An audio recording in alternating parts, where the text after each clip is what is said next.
నమస్తే అండి, నేను మీ ఉషా సిరి క్రియేషన్స్ అండి. మన ఛానల్ సబ్స్క్రైబ్ చేయకపోతే ప్లీజ్ సబ్స్క్రైబ్ అయితే చేసుకోండి. ఇది చూడండి, మంచి లైట్ వెయిట్ పట్టు శారీ అండి.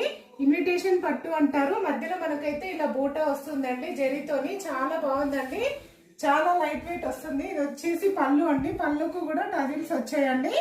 ఇది వచ్చేసి బ్లౌజ్ వచ్చేసి ప్లెయిన్ వస్తుందండి. పింక్ లో ప్లెయిన్ వస్తుంది, గ్రీన్ దానికి పింక్ బార్డర్ అయితే వచ్చింది. చాలా అంటే చాలా బాగుందండి. శారీ వచ్చేసి చాలా లైట్ వెయిట్ అండి. ఇది వచ్చేసి 80 అండి. శారీ వచ్చేసి ఫ్రీ షిప్పింగ్ ఉంటుంది, అందులో గిఫ్ట్ కూడా వస్తుందండి. కలర్స్ చూడండి చాలా బాగున్నాయి, కలర్ కాంబినేషన్స్ కూడా చాలా బాగున్నాయి. బ్లాక్, పింక్ దానికి బ్లూ వచ్చింది. ఇలా కలర్స్ అయితే వచ్చాయండి. ఇందులో దీంట్లో నెక్లెస్ ఇది షార్ట్ అయితే అవైలబుల్ అండి మన దగ్గర. ఓకేనా, ఇది తీసుకున్న